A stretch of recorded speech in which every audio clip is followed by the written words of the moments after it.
बात ले तू एक बेर सुन, अपने हाथ से कर देगे खून, अपने हाथ से कर देगे खून।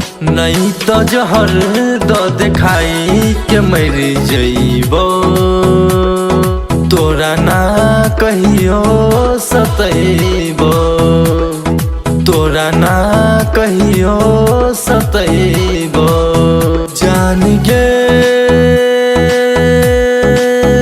जान गे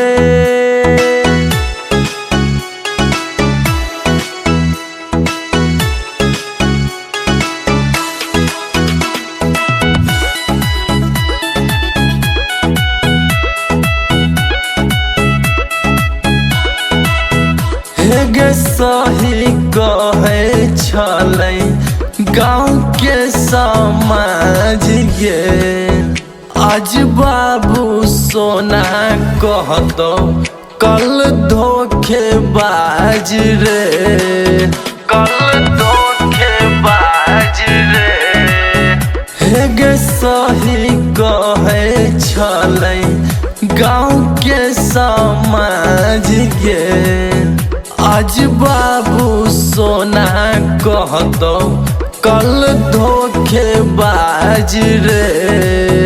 की करो नहीं बात मन लियो, तोरा से दिल लगलियो, उहो दिल लग दिलही तोर। की करो नहीं बात मन लियो, तोरा से दिल लगलियो, उहो दिल लग दिलही तोर। जान गे जान गे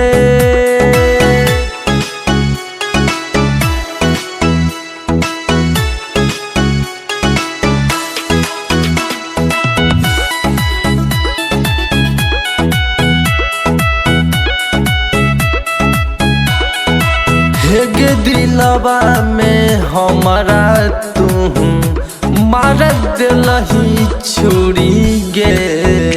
कलियो की कसूर जे बना लेलही दूरी गे, बना लेलही दूरी गे। गे दिलवा में हमारा तू मार दिलही छुरी गे। कलियो की कसूर जे बना लेलही दूरी गे। राइटर महेश बाबू समित यादव के बुझली नहीं मजबूरी गे। राइटर महेश बाबू समित यादव के बुझली नहीं मजबूरी गे। जान गे